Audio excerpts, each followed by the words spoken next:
প্রতিদিনের মতো আজকেও চলে এলাম আরও একটি মজাদার রেসিপি নিয়ে, বাঁধাকপি ভাজি রেসিপি। এই রেসিপিটা কিন্তু আমার খুবই পছন্দের একটি রেসিপি। আর এইভাবে ভাজি করলে কিন্তু সবচেয়ে বেশি মজা হয় খেতে। তো প্রথমে আমি বাঁধাকপিগুলো কুচি করে ভালোভাবে ধুয়ে নিয়েছি। এরপরে চুলায় একটি প্যান বসিয়ে এর ভেতরে পরিমাণ মতো তেল দিয়ে এখন দিয়ে দেব পেঁয়াজ কুচি, এরপর দিয়ে দেব কাঁচামরিচ ফালি। এখন পেঁয়াজটা 2 মিনিট ভেজে নেব। এইভাবে নেড়েচেড়ে 2 মিনিট ভেজে নিতে হবে।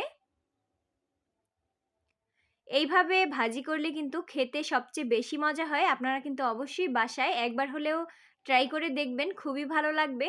তো 2 মিনিট ভাজা হয়ে গেলে এখন দিয়ে দেব 1 চামচ হলুদের গুঁড়া। এরপর দিয়ে দেব স্বাদমতো লবণ। আপনারা কিন্তু সবকিছু আপনাদের পরিমাণ অনুযায়ী দিয়ে নিবেন। তো দিয়ে এইভাবে নেড়েচেড়ে আবার 2 মিনিট একটু ভেজে নেব। তো 2 মিনিট ভাজা হয়ে গেলে এখন এর ভেতরে বাঁধাকপিগুলো দিয়ে দেব। সব বাঁধাকপিগুলো একসাথে দিয়ে দেব। তো আমার কিন্তু এই বাঁধাকপিটা খুবই পছন্দের একটি খাবার। আপনাদের কার কার পছন্দের অবশ্যই কিন্তু কমেন্টে জানাবেন। তো দিয়ে এরপর এইভাবে 2 মিনিট একটু নেড়েচেড়ে নেব, সব একসাথে মিক্স করে নেব।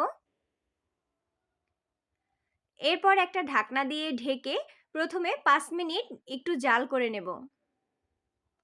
5 মিনিট জাল করা হয়ে গেলে ঢাকনাটা উঠিয়ে এই তো দেখতে পাচ্ছেন পানি বের হয়েছে। আমি কিন্তু এর ভিতরে একটু পানি অ্যাড করিনি। তো এরপরে আবার 2 মিনিট এইভাবে একটু নেড়েচেড়ে নেব।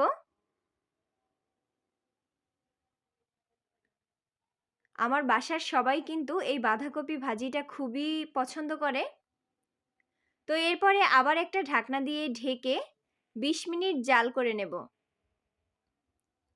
তো 20 মিনিট জাল করা হয়ে গেলে ঢাকনাটা উঠিয়ে এখন এর ভেতরে ধনিয়া পাতা কুচি দিয়ে দেব। ধনিয়া পাতা কুচি দিয়ে আবার 2 মিনিট এইভাবে একটু নেড়েচেড়ে নেব। দেখতে পাচ্ছেন এখন কিন্তু একটুও পানি নেই, সব পানি জাল করে নিয়েছি। দিয়ে এরপরে আবার একটা ঢাকনা দিয়ে ঢেকে 5 মিনিট জাল করে নেব। তো 5 মিনিট জাল করা হয়ে গেলে ঢাকনাটা উঠিয়ে এই তো দেখতে পাচ্ছেন একদমই ভাজা হয়ে গেছে। তো হয়ে গেছে আমাদের মজাদার বাঁধাকপি ভাজি রেসিপি। তো আজকে আমার ভিডিওটা কেমন লাগলো সবাই কিন্তু অবশ্যই কমেন্টে জানাবেন। আর ভিডিওটি ভালো লাগলে লাইক, কমেন্ট, শেয়ার দিয়ে পাশে থাকবেন। আর অবশ্যই কিন্তু এইভাবে একবার হলেও বাসায় রান্না করে খেয়ে দেখবেন, খুবই ভালো লাগবে।